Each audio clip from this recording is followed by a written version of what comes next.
तो नमस्कार, एक बार फिर आप सभी का स्वागत है द क्राइम में। मैं हूं रवि चौहान। आज की कहानी उत्तर प्रदेश के जनपद मथुरा से।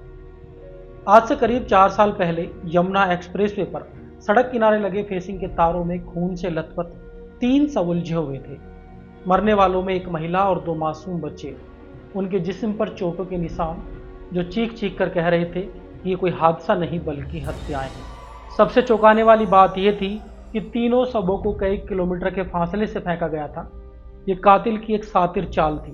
शायद हत्यारा जानता था कि लाशों को अलग अलग जगह फेंकने से पुलिस आसानी से उस तक नहीं पहुंच पाएगी। तो आखिर कौन थे बदनसीब लोग और क्या था इन मासूमों का गुनाह और कौन था इनका कातिल? इन तमाम अनसुलझे सवालों के जवाब तलाशेंगे आज के इस क्राइम एपिसोड में।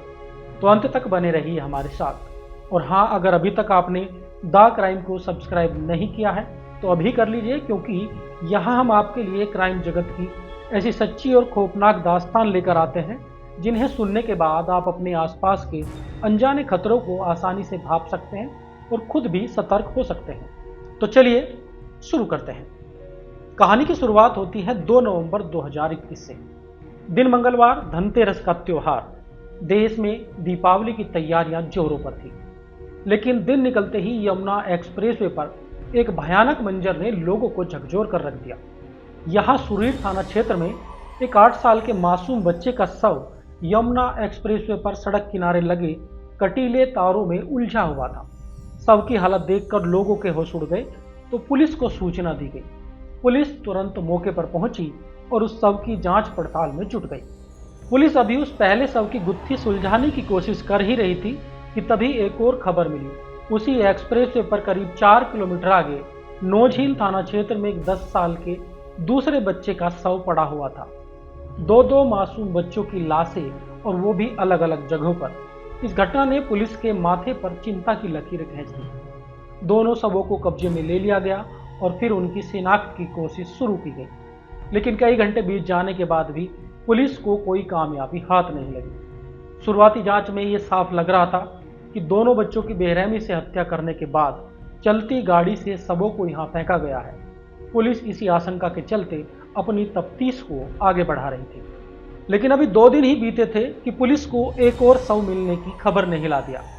इस बार ये शव किसी बच्चे का नहीं बल्कि एक महिला का था। ये शव बलदेव थाना क्षेत्र में गांव कासिमपुर के पास सर्विस रोड के किनारे झाड़ियों में फेंका गया था। महिला की उम्र करीब 30 से 35 वर्ष के आसपास थी। पुलिस ने महिला के शव की भी शिनाख्त की भरसक कोशिश की, लेकिन उसकी भी शिनाख्त नहीं हो पाई। यमुना एक्सप्रेसवे पर ये 3 अज्ञात शव पुलिस के लिए एक अबूझ पहेली बन चुके थे। कातिल तक पहुंचने के लिए सबसे जरूरी था इन मरने वाले लोगों की शिनाख्त करना। दूसरी बड़ी समस्या ये थी कि पुलिस को अभी तक ये भी मालूम नहीं था कि इन तीनों शवों का आपस में कोई कनेक्शन है या नहीं। बड़ा सवाल ये था, क्या ये 3 अलग अलग हत्याएं थी या फिर किसी एक ही हत्यारे की ये करतूत? फिर भी पुलिस ने अपनी तफ्तीश को जारी रखा। इस तिहारे हत्याकांड को सुलझाने के लिए मथुरा पुलिस की करीब 5 टीमें लगातार काम कर रही थी। एसओजी और स्वाट टीम को भी इस केस के खुलासे के लिए लगाया गया। घटनास्थल से लेकर फोरेंसिक एक्सपर्ट तक पुलिस लगातार संपर्क बनाए हुए थी। बावजूद इसके अगले 1 साल तक कातिल को पकड़ना तो दूर, पुलिस इन तीनों शवों की पहचान भी नहीं कर पाई। हालांकि पुलिस ने अपनी तफ्तीश को जारी रखा और जब करीब 1 साल बीत गया तो इस दौरान मथुरा के पुलिस कप्तान का भी तबादला हो गया। अब मथुरा पुलिस कप्तान का चार्ज एसएसपी अभिषेक के हाथों में आ गया और उनके सामने जब इस केस की फाइल पहुंची तो उन्होंने सब काम छोड़ते हुए इस केस को बड़ी गंभीरता से लिया, क्योंकि एक महिला और 2 मासूम बच्चों की हत्या का मामला था जो बीते 1 साल से फाइलों में बंद था। एसएसपी अभिषेक सिंह खुद लगातार इस केस की मॉनिटरिंग करने लगे और इसका नतीजा ये हुआ कि कुछ ही दिनों बाद इन तीनों शवों की पहचान हो गई। मरने वालों की शिनाख्त तब हुई तो पता चला मरने वाली महिला का नाम करिश्मा था, जिसकी उम्र लगभग 35 वर्ष, और उसके 2 बच्चे दिव्यांश और सूर्यांश, जिनमें एक की उम्र 8 वर्ष और दूसरे की 10 वर्ष थी।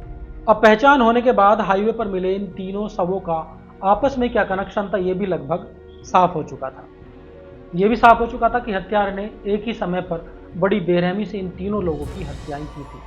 लेकिन सवाल अभी भी बाकी था कि करिश्मा और उसके बच्चों का कातिल कौन था और हत्या क्यों की, मोटिव क्या था।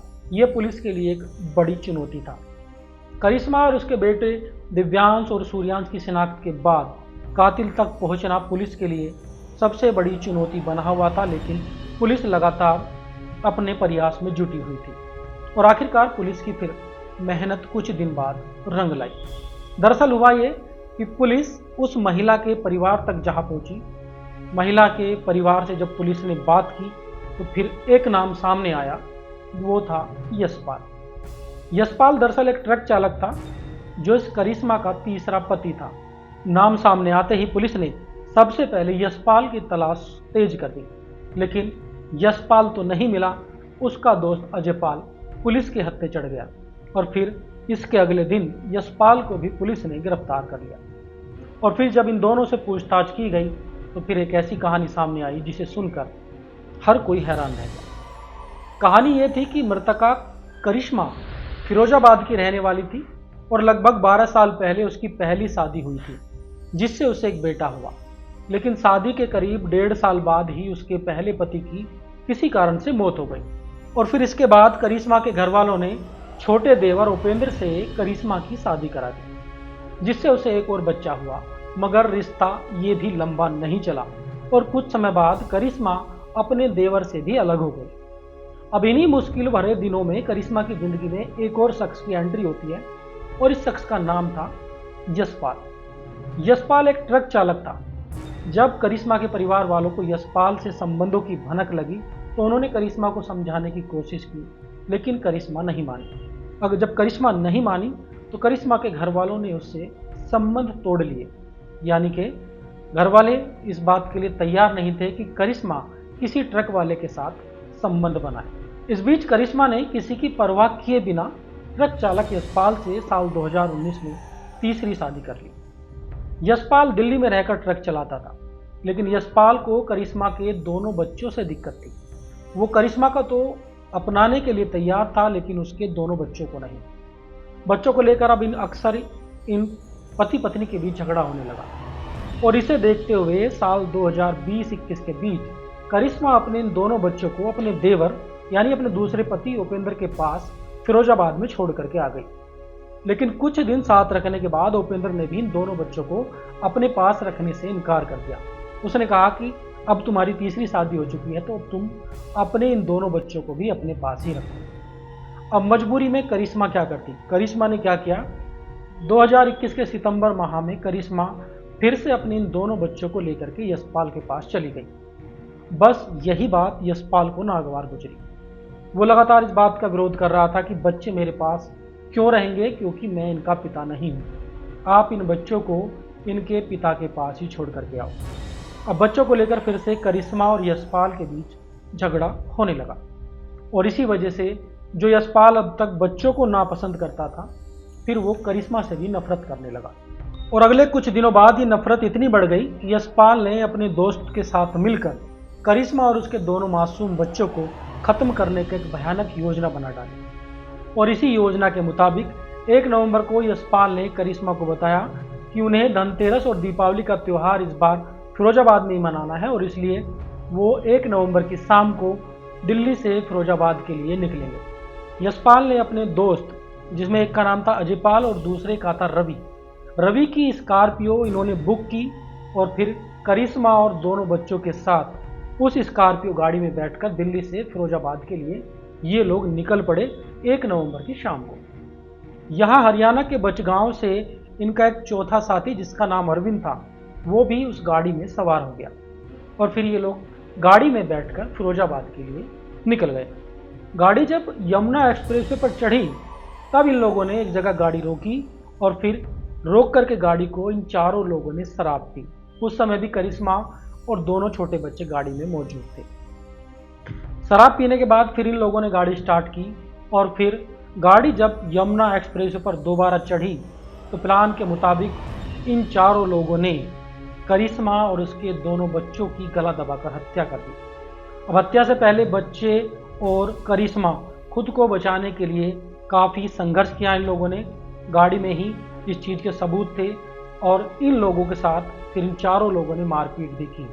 दरअसल करिश्मा पर जब इन लोगों ने हमला किया उसने बच्चों को बचाने के लिए और खुद को बचाने के लिए भरसक संघर्ष किया, लेकिन इन चार लोगों से, चंगुल से वो नहीं बच पाई और आखिरकार गला दबाकर इन चारों लोगों ने करिश्मा और उसके 2 छोटे बच्चों की हत्या कर दी गाड़ी के अंदर ही। फिर हत्या करने के बाद सबों की पहचान मिटाने के लिए इन लोगों ने पुलिस को गुमराह करने की भी कोशिश की और इन आरोपियों ने इन तीनों बेजान जिस्मों को अलग अलग जगहों पर कई किलोमीटर के फासले से फेंक दिया। ये सब इस तरह किया गया ताकि कोई इसे दुर्घटना समझे या फिर अलग अलग घटनाएं समझकर भुला दे। एक्सीडेंट भी लोग समझ रहे थे इस घटना को। पुलिस ने बताया कि हत्या को अंजाम देने के बाद 8 दिसंबर को यशपाल यानी कि जो तीसरा पति था करिश्मा का, ये खुद थाने पहुंचा और अपनी पत्नी और बच्चों की झूठी गुमशुदगी की रिपोर्ट दर्ज कराई। मकसद साफ था, खुद को बेकसूर साबित करना चाहता था यशपाल, ताकि पुलिस उस पर शक न करे।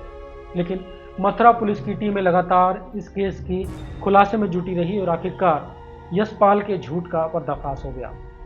फिलहाल इस जघन्य हत्याकांड में मुख्य अभियुक्त यशपाल और उसके तीनों दोस्त रवि, अजयपाल और अरविंद फिलहाल जेल में अपने किए की सजा भुगत रहे हैं। इस कहानी का सार यही है कि दुनिया में ऐसा कोई रिश्ता नहीं है जिस पर आंख बंद करके भरोसा किया जा सके। इसलिए खुद सतर्क रहें और सावधान रहें और अपने आसपास के खतरों को पहचानते रहें, क्योंकि द क्राइम पर हम सिर्फ कहानियां नहीं सुनाते बल्कि आपको ऐसे अनुभवों से भी रूबरू कराते हैं ताकि आप अपने और अपने परिवार को सुरक्षित रख सकें।